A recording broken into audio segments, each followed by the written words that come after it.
Continuamos con Noticias Globovisión Economía. Está con nosotros Anabela Abadi, economista. Como ya les anunciaba, vamos a hablar sobre lo dicho el día de hoy por el ministro de Economía, Finanzas y Comercio, Ramón Lobo. Él asegura que para la próxima semana el gobierno nacional puede tomar una serie de medidas, entre ellas la tan esperada medida cambiaria. Buenas tardes, bienvenida. Muchísimas gracias, gracias por la invitación. Bien, como parte de este anuncio que hace el día de hoy el ministro Ramón Lobo, viendo además, estaba en una reunión con lo que son el sector exportador del país o parte de los empresarios que exportan y traen divisas a Venezuela. Recientemente también se tomó una medida respecto a esto de limitar lo que se entera al Estado, se redujo de 40 a 20% las divisas que se reportan ante el Banco Central de Venezuela.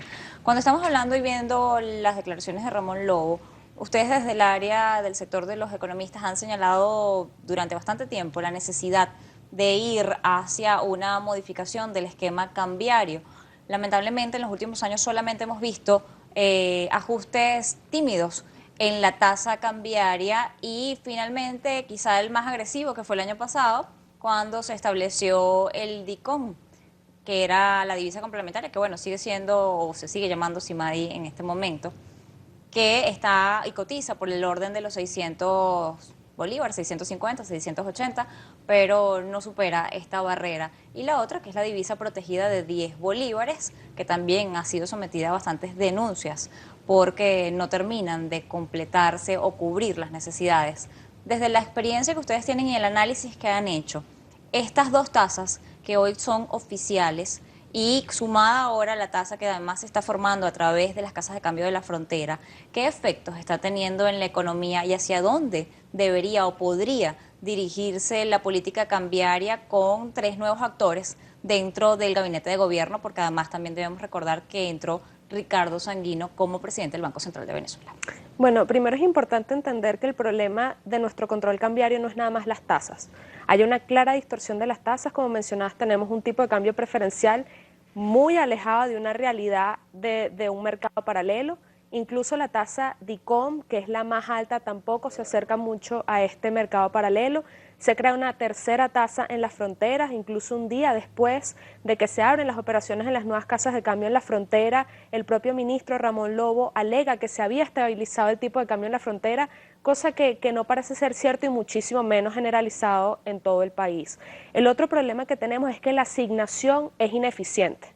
Estamos pretendiendo que un grupo limitado de personas determine cuáles son los sectores prioritarios, cuánto deben recibir de divisas y cuándo las deben recibir. Por supuesto, se necesita una cantidad de información que muchas veces estas personas no cuentan con ella y la asignación termina siendo ineficiente. Y bueno, lamentablemente también se crea un caldo de cultivo para lo que es la corrupción.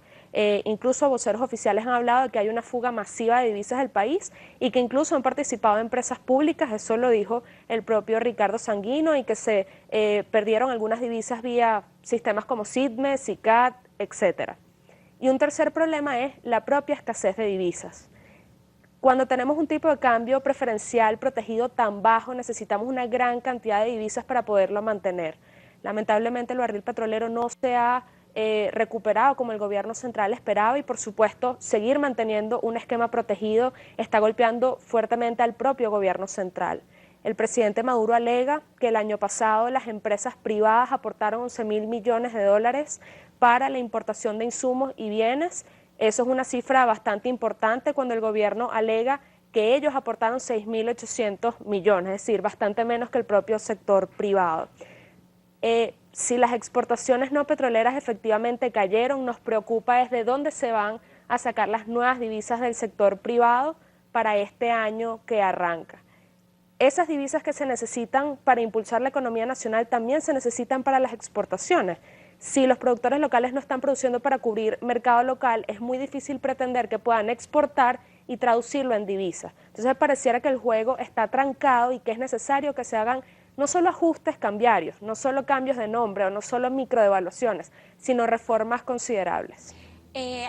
La mayoría de los actores que hoy están dentro del gobierno en algún momento estuvieron de acuerdo con la unificación cambiaria, con ir hacia una unificación cambiaria, pero el escenario que planteas tal vez estaría por el orden o por la vía de lo que dijo en algún momento Jesús Farías, no estamos en el momento para hacerlo. no tienes la cantidad de divisas, como señalas, por la vía del petróleo, tampoco las tienes por la generación propia de áreas no petroleras del país, pues la producción del país también ha caído, se ha visto debilitada. Quizá por esto estas medidas para tratar de potenciar exportaciones, reduciendo lo que se le entera al Estado a un 20%, del 40 al 20%, se hizo esta semana luego del Consejo de Economía Productiva.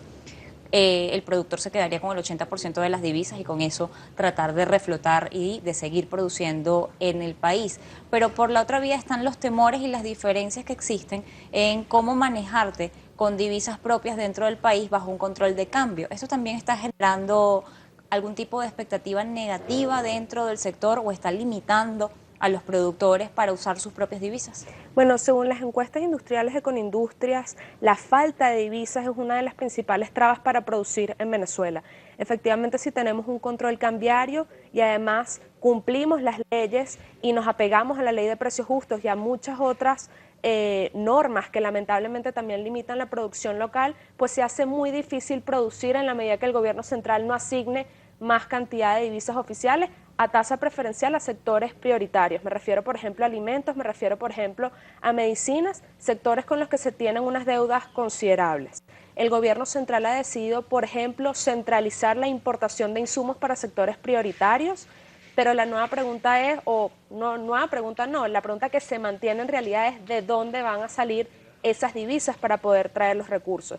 Quisiéramos creer que cualquier medida de ajuste o reforma en el mejor escenario va a seguir planteamientos técnicos. Lamentablemente hasta ahorita cualquier anuncio ha seguido en realidad planteamientos políticos. Entonces no tenemos muy claro qué esperar de estos anuncios que se prevén para la próxima semana. Hablando de qué esperar, ¿se podría esperar una programación de ir liberando la tasa cambiaria para también el gobierno quitarse esta camisa de fuerza que, como señalas, está afectándolo ya no solamente al privado, también al sector público en sus funciones y en su forma y en su posibilidad de abastecer a la población nacional? Veíamos que varias partes o varias cosas de lo que son productos de los CLAP son importados y recientemente escuchábamos la necesidad de volver esos productos nacionales porque está siendo una carga onerosa para el Estado. ¿Podríamos hablar de qué tipo de unificación o de qué tipo de modificación entre lo que son las tasas que están establecidas en este momento? ¿Crees que se pueda ir hacia una programación de liberación o simplemente a una mini devaluación de cada una de ellas? Primero, lo ideal es que no se hagan reformas o anuncios cambiarios de manera aislada, tendrían que formar parte de un plan integral que ajuste también otros controles. Me refiero, por ejemplo, al control de precios, me refiero a lo que tiene que ver con las restricciones en el mercado laboral, lo que es la burocracia gubernamental, que incluso tenemos una ley de simplificación de trámites administrativos y no hemos visto que surta del todo efecto. Entonces hay muchas normas que hay que revisar, muchos anuncios que se tendrían que hacer y no solamente en materia cambiaria. Pero enfocándonos en eso, idealmente deberíamos tender hacia una liberación. El control cambiario ha generado muchas distorsiones, incluyendo, por ejemplo, lo que es el contrabando de extracción, incluyendo lo que es el problema de la corrupción. Y si tendemos hacia una liberación del tipo de cambio e incluso del propio control cambiario, es decir, que podamos comprar y vender divisas libremente, pues eso probablemente resolvería muchas de las trabas que tenemos hoy en día para producir. ¿En qué porcentaje crees que se pueda ajustar la tasa preferencial? Es muy difícil de decirte, soy honesta. Rumores hay muchísimos. Idealmente se tendría que acercar a un tipo de cambio más realista, que se acerque más a una tasa de mercado. Ni el tipo de cambio paralelo es del todo realista porque sí hay un elemento especulativo porque no es un mercado del todo transparente y tampoco podemos decir que el tipo de cambio oficial más alto, que es el DICOM, es del todo realista porque hemos visto cierto tipo de control. Se tendría que sacar un cálculo de cuál debería ser el tipo de cambio promedio de la economía y hay muchas variables que dificultan ese cálculo al día de hoy. Te agradezco habernos acompañado la tarde de hoy en Noticias Globovisión Economía. Es Anabela Abadi, economista, miembro del equipo de ODH Grupo Consultor. Nosotros hacemos otra pausa, ya volvemos.